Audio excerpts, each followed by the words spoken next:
साथियों, welcome back. आप सभी लोगों का बहुत बहुत स्वागत है मेरे यूट्यूब चैनल पर। आज हम लोग नवजीवन बैंकर कैंपस के ऑनलाइन क्लास में एक नए सीरीज की शुरुआत करने जा रहे हैं, जिसका नाम क्वेश्चन आवर है, जो रात्रि 8:30 PM में प्रतिदिन आएगा। काफी लोगों का कमेंट आया था कि टेस्ट सीरीज शुरू किया जाए, जिससे हमारी दरोगा, बीपीएससी, एनटीपीसी इन सब की तैयारी अच्छे से हो सके। तो उसी के संदर्भ में हमने एक क्वेश्चन आवर शुरू किया, जिसमें सभी विषय का समग्र अध्ययन क्वेश्चन के माध्यम से कराया जाए। क्लास ज्यादा बड़ा तो नहीं होगा, 10 क्वेश्चन या 10 से 15 क्वेश्चन के बीच जो भी क्वेश्चन होगा इंपॉर्टेंट, उसके द्वारा आपके सभी विषयों की समान अध्ययन की तैयारी कराई जाएगी, जिसमें अल्टरनेट तौर पर एक दिन साइंस और एक दिन आर्ट्स का हम क्वेश्चन आवर लेकर आपके सामने आएंगे। ऐसे टॉपिक के हिसाब से जो चैप्टर खत्म हो रहा है, तो उसके बाद में क्वेश्चन आवर जो चल रहा है वो तो अपने समय से चलता रहेगा, उसमें कोई बदलाव नहीं है। 4 बजे का समय है वो चलेगा। उसके अलावा ये क्वेश्चन आवर कंटिन्यूटी चलेगा। जो पहले से चल रहा है वो क्लास अपने यूजुअल समय पर चलेगा, लेकिन अभी से मतलब आज से रात्रि 8:30 PM में प्रतिदिन क्वेश्चन आवर होगा अल्टरनेट, एक दिन साइंस एक दिन आर्ट्स। और इसी के तौर पर ये पहला क्वेश्चन आवर जो आर्ट्स सेक्शन से संबंधित है वो लेकर मैं उपस्थित हूं आपके सामने। और ये 10 के दम के रूप में 4 विषय से 10 क्वेश्चन आपके लिए, जिससे आपका आत्मविश्वास बढ़े, क्वेश्चन के पैटर्न को आप समझ सकें और विषय वस्तु को मजबूती के साथ तैयार कर सकें। इसी के लिए हमने ये क्वेश्चन आवर की शुरुआत किया। तो ये ध्यान रखना है। तो जो पहली बार चैनल को देख रहे हैं, इसको सब्सक्राइब करें, वीडियो को देखने के बाद लाइक करें और अपने अपने सारे ग्रुप में, जितने भी ग्रुप हैं आपके व्हाट्सएप पे, फेसबुक पे, टेलीग्राम पे, सब में शेयर करें, ताकि ये ग्रुप बड़ा बन सके और इसका लाभ बड़े रूप में हमें और आपको मिल सके। तो चलिए शुरू करते हैं आज का ये पहला क्वेश्चन आवर आर्ट्स सेक्शन से। तो लोगों को लगता है कि साइंस पढ़ाते हैं सर, आर्ट्स कैसे कराएंगे? तो एक छोटा सा प्रयास है, और उस प्रयास के द्वारा आपको पूरे आर्ट्स सेक्शन की भी अच्छे से तैयारी कराई जाएगी। तो इसको कीजिए कंटिन्यूटी के साथ और जुड़िए, देखिए कि कैसे होता है आर्ट्स की तैयारी और क्वेश्चन कैसे पूछा जाता है। तो चलिए शुरू करते हैं, जिसमें 4 विषय से 10 सवाल लिया गया है। आपको पता लग जाए कि कौन सवाल किस सेक्शन से जब सवाल होगा। तो पहला क्वेश्चन आपके लिए है कि सर्वप्रथम भारतवर्ष का उल्लेख किस अभिलेख में मिलता है? तो अभिलेख की बात आ गई, मतलब ये प्राचीन भारत का क्वेश्चन है, प्राचीन भारत के इतिहास से। पहला है शाहगौरा अभिलेख, दूसरा भीतरी स्तंभ अभिलेख, तीसरा एरन अभिलेख और चौथा हाथी गुम्फा अभिलेख। तो अभिलेख से बहुत सवाल पूछता है, और अभिलेख पुरातात्विक खुदाई में प्राप्त होता है, और उसमें शिलापट पर कुछ चीजें अंकित रहती है अलग अलग भाषा में। जिस समय जो भाषा चलती थी उसी भाषा में वहां पर चीजें लिखी जाती थी। कुछ अभिलेखों को हमने पढ़ा, कुछ नहीं पढ़ पाए, तो उस अभिलेख से उस समय के चीजों की सांस्कृतिक, राजनीतिक, आर्थिक सभी चीजों का एक जानकारी प्राप्त होता है, और इसको हम इतिहास के स्रोत में पढ़ा करते हैं।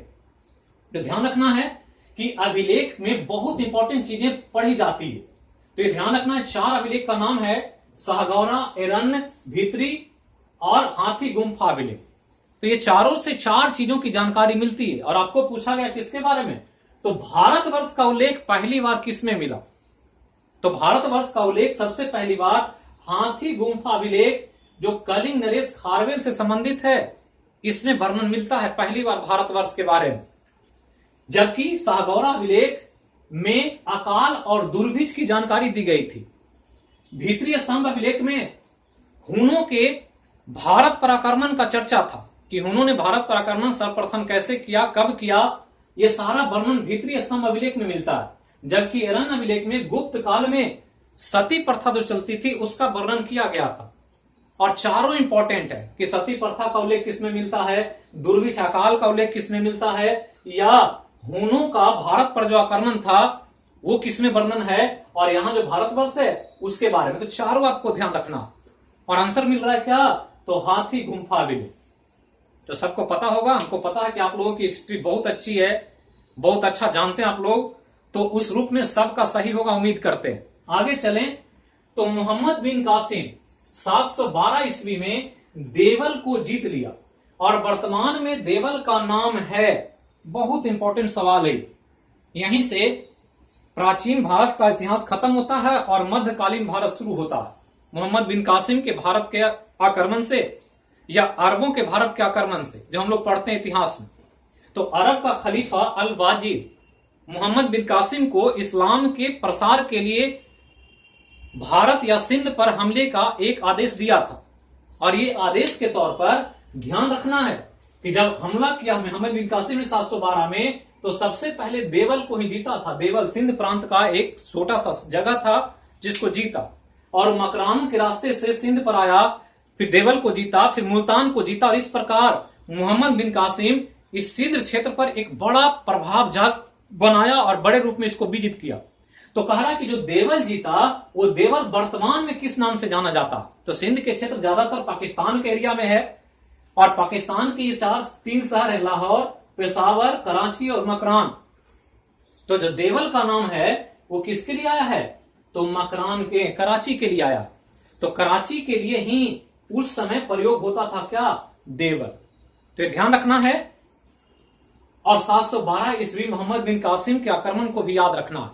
आगे चलें तो तीसरा सवाल आपके लिए बहुत इंपॉर्टेंट, उत्तरकालीन मुगल काल में किसे युग का मोती, क्या कहा गया है कि उत्तरकालीन मुगल काल में किसे युग का मोती कहा जाता था। बहुत इंपॉर्टेंट सवाल है, बीपीएससी लेवल में यह पूछा जा सकता है। क्वेश्चन है, उसके हिसाब से ऑप्शन है जहांदार शाह, बहादुर शाह, फर्रुखसियर, अहमद शाह अब्दाली। तो उत्तरकालीन मुगल शासक आप लोग समझते होंगे, या उत्तरकालीन मुगल काल आप लोग को पता होगा अच्छे से हिस्ट्री में, कि जब मुगल साम्राज्य का पतन हुआ तो जो लास्ट में शासक बने उसको उत्तरकालीन मुगल शासक कहा गया। मतलब अंत में इसके बाद अंग्रेजों का अधिकार धीरे धीरे भारत पर होने लगा।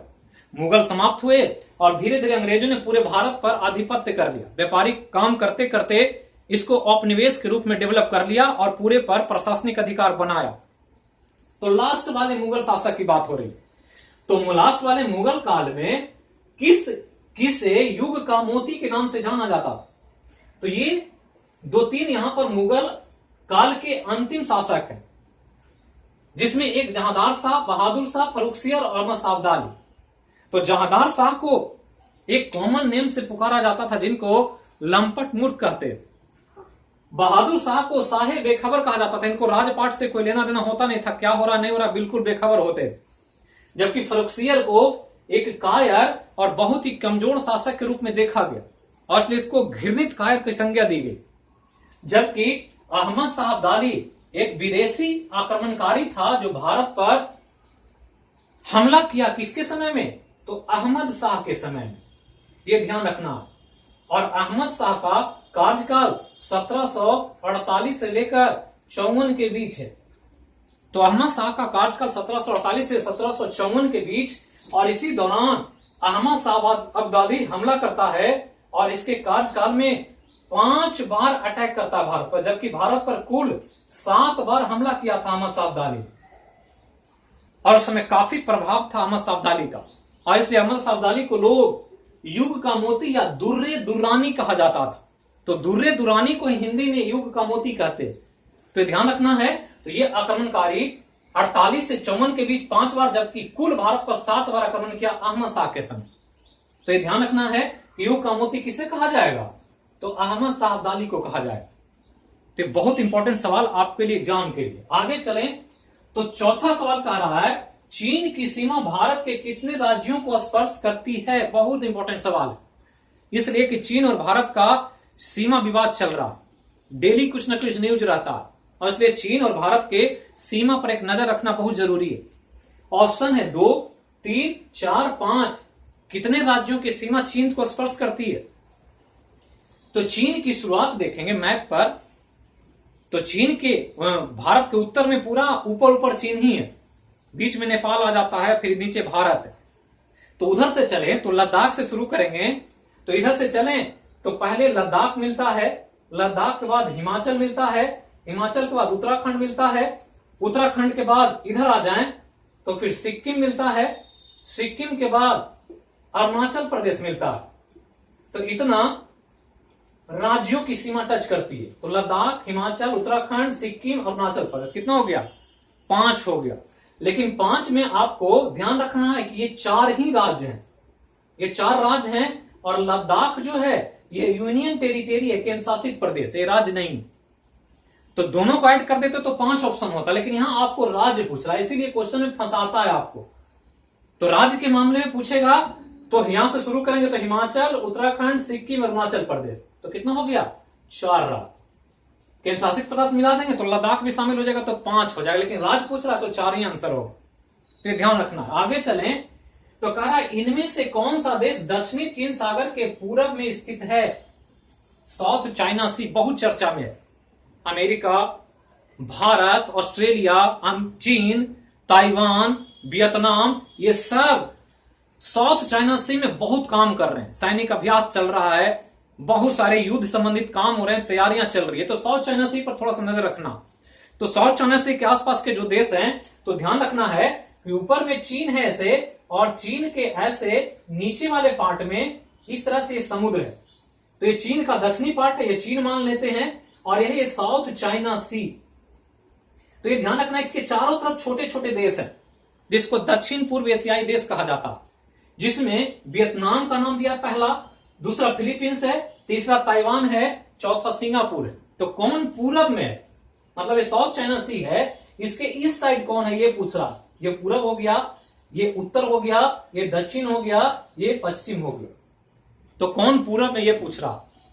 तो आंसर जो पूरब वाला है वो ध्यान रखना है कि पूरब में साउथ चाइना सी के फिलीपींस स्थित है। फिलीपींस बहुत इंपॉर्टेंट देश है। यहीं पर कैरोलाइंस द्वीप है, जहां पर दुनिया का सबसे गहरा स्थान मैरियाना गढ़ प्रशांत सागर में मिलता है। फिलीपींस में ही मनीला है, जहां पर चावल अनुसंधान केंद्र भी है। तो फिलीपींस के बारे में बहुत सवाल पूछता है एग्जाम।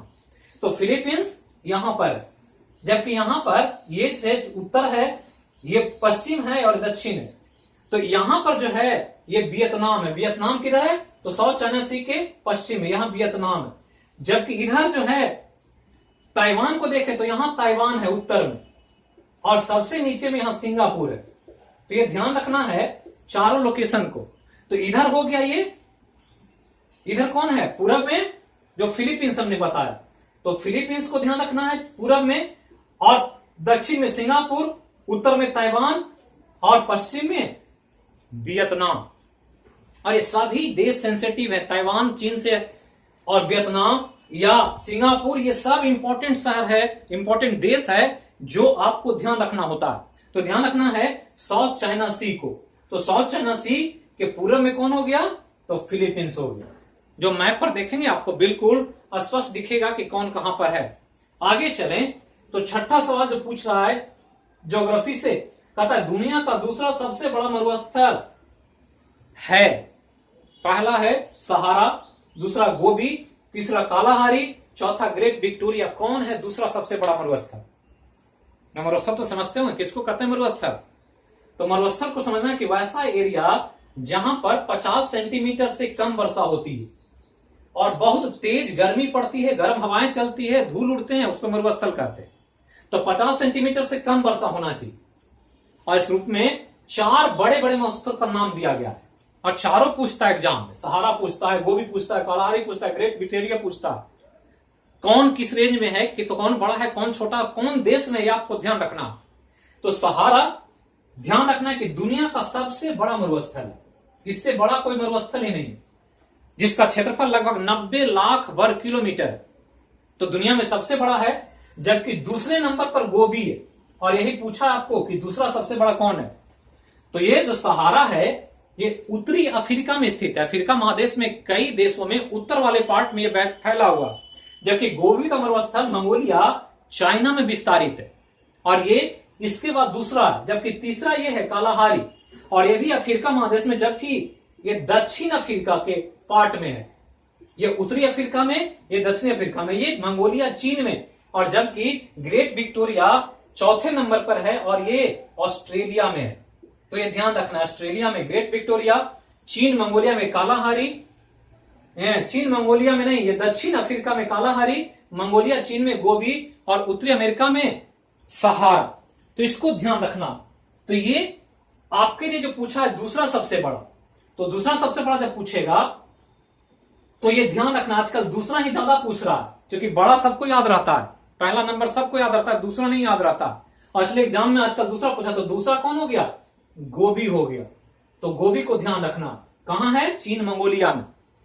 आगे चले तो 7वां सवाल, 8वां सवाल पॉलिटी से संबंधित है। और पॉलिटी के संविधान की निर्माण प्रक्रिया से जो अधिनियम आए थे, संविधान बनने के पहले अंग्रेजों ने जो भारत को प्रशासनिक तौर पर काम करने के लिए जो अधिनियम, नियम, कानून बनाए, उसी से संबंधित 2-3 सवाल है जो आपको याद रखना। और सबको पता होगा, पॉलिटी बहुत अच्छे से पढ़ते हैं आप लोग, तो सबको आना चाहिए। पहला सवाल है कि बंगाल के पहले गवर्नर जनरल वारेन हेस्टिंग्स के परिषद में कितने सदस्य थे? तो ये एक इंपॉर्टेंट सवाल है जो आपको ध्यान रखना कि क्या है और क्या इसमें पूछा गया। तो बंगाल के पहले गवर्नर, ध्यान रखना है, जो 1773 के रेगुलेटिंग एक्ट में एक प्रावधान आया था कि हम बंगाल के गवर्नर जो होंगे वो गवर्नर जनरल कहलाए, और उसी के अंतर्गत कलकत्ता के अंतर्गत मद्रास और बॉम्बे प्रेसिडेंसी को शामिल कर दिया जाए। मतलब वो दोनों अब कलकत्ता का अधीन होगा और कलकत्ता का गवर्नर जनरल, ये तीनों के हेड होंगे, ये कहा गया। और उस गवर्नर जनरल के कार्य को निर्धारित करने के लिए एक परिषद का निर्माण किया गया जो इस गवर्नर जनरल के लिए काम करती थी। तो इस परिषद में कितने सदस्य थे, ये पूछा गया। ऑप्शन है 1, 2, 3, 4। तो बताएं कितने सदस्यीय परिषद थी ये? तो वारेन हेस्टिंग्स भारत के नहीं, बंगाल के पहले गवर्नर जनरल तो थे ही, और उनके परिषद में कुल मिलाकर के कितने सदस्य? तो कुल मिलाकर के 4 सदस्य थे। बाद में इस सदस्यों की संख्या बढ़ाई गई थी, लेकिन शुरुआत में जो रेगुलेटिंग एक्ट आया था 1773 का, उसमें 4 सदस्यीय टीम बनाई गई थी। और 4 सदस्यीय टीम में कौन कौन थे ये आपको ध्यान रखना है, बीपीएससी जैसे क्वेश्चन पूछा जाए। जिसमें पहला एक थे फिलिप फ्रांसिस मॉनसन बॉरवेल, और एक थे क्लेवेरिंग। तो 4 सदस्यों की एक परिषद बनाई गई थी जो इस गवर्नर जनरल की मदद करते थे, और इसी के द्वारा बंगाल के गवर्नर जनरल का काम निष्पादित होता था। तो सदस्यीय टीम में कितने सदस्य? तो 4 सदस्य। तो ये याद रखना। आगे चलें तो कहता है 8वां सवाल कि किस अधिनियम के तहत भारतीय प्रशासन को केंद्रीयकरण किया गया था? भारतीय प्रशासन को केंद्रीयकरण, सेंट्रलाइज किया गया। तो बहुत इंपॉर्टेंट होता है केंद्रीयकरण करना।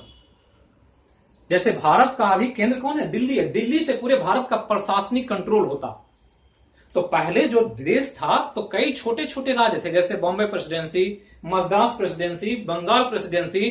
फिर धीरे धीरे अंग्रेज जीतते चले गए पूरे भारत को, और जब जीता तो पूरे भारत का एक जगह से प्रशासन हो सके, एक जगह से शासन का काम किया जा सके। इसके लिए एक सेंटर पॉइंट होना चाहिए, और इसी के तहत पर एक केंद्रीयकरण की भूमिका निभाई गई। तो कहता है ये कौन सा अधिनियम था जिसमें भारतीय प्रशासन को केंद्रीकृत कर दिया गया, एक सरकार बनाई गई जो पूरे देश को कंट्रोल कर सके।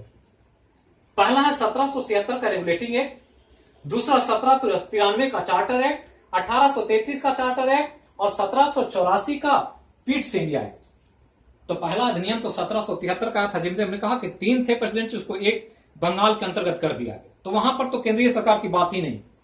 दूसरा जो आया 1793 का चार्टर एक्ट, तो यहां पर भी कंट्रोल करने की बात की गई। कंट्रोल करने की बात का मतलब कि अब यहां पर जो ईस्ट इंडिया कंपनी काम कर रही थी उसके अधिकार को 20 साल के लिए बढ़ाया गया, और 20 साल के अधिकार दिए गए, और नियंत्रक मंडल के तौर पर ब्रिटिश गवर्नमेंट कंपनी को रेगुलेट करने का प्रयास करने लगी कि कंपनी में क्या काम हो रहा है, व्यापारिक और प्रशासनिक, वो नियंत्रक बोर्ड के द्वारा उसको कंट्रोल करने का प्रयास किया गया। और व्यापार का काम 20 साल के लिए और बढ़ाया गया। ईस्ट इंडिया कंपनी को भारत में व्यापार करने की अनुमति दी गई। तो यहां पर ऐसी कोई चर्चा नहीं है।